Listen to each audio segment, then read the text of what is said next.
अपने आप में काफी महत्वपूर्ण, पीएम का ये दौरा बेहद महत्वपूर्ण। आपको बताएं, नेपाल के वीरगंज में हनुमान जयंती पर निकाली गई शोभा यात्रा में पथराव हुआ है। पथराव में कई पुलिसकर्मियों के साथ शोभा यात्रा में शामिल लोग घायल हुए हैं। सभी लोगों को नारायणसी अस्पताल में भर्ती कराया गया है। तनाव को देखते हुए भारत नेपाल रक्सौल बॉर्डर पर सुरक्षा बढ़ाई गई है। बॉर्डर पर एसएसबी के जवान लगातार पेट्रोलिंग कर रहे हैं।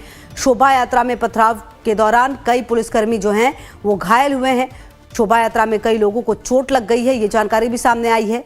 लेकिन अब सवाल यह है कि आखिरकार किसने इस पूरे घटनाक्रम को अंजाम दिया और क्यों वीरगंज में हनुमान जयंती शोभा यात्रा पर पथराव। रक्सौल बॉर्डर पर एसएसबी जवान लगातार पेट्रोलिंग कर रहे हैं अब, और तनाव निश्चित तौर पर बढ़ता है जब इस तरह की घटनाएं सामने आती हैं।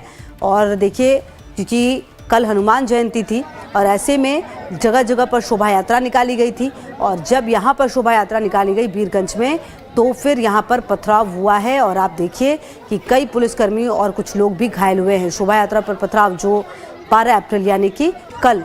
और रंजीत हमारे संवाददाता ज़्यादा जानकारी के लिए इसी खबर पर मेरे साथ। रंजीत, आखिरकार क्या वजह थी, क्यों यहाँ पर लोग इस तरह से उग्र होते हुए नजर आए, और वो लोग जिन्होंने शोभा यात्रा पर पथराव की थी, क्या उन्हें चिन्हित किया गया है?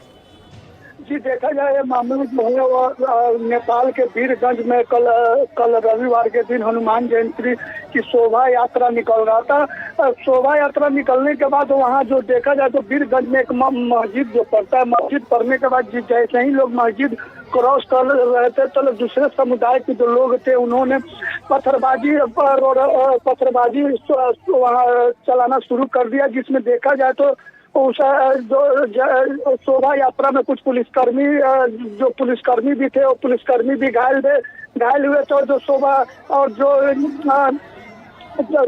आगे लोग थे वो लोग भी घायल है। लेकिन देखा जाए तो वहाँ वीरगंज में कर्फ्यू लगा दिया गया है। कर्फ्यू लगाने के बाद जो भारत और नेपाल बॉर्डर रक्सौल है वहाँ पर भी एसएसबी के जवानों को भी तैनाती किया गया है। और पेट्रोलिंग जो देखा जाए तो रक्सौल जो बॉर्डर है, रक्सौल और वीरगंज जो बॉर्डर है वहाँ पर पेट्रोलिंग भी एसएसबी के द्वारा किया जा रहा है। जी ठीक है रंजीत, बहुत शुक्रिया आपका इन तमाम जानकारियों के लिए।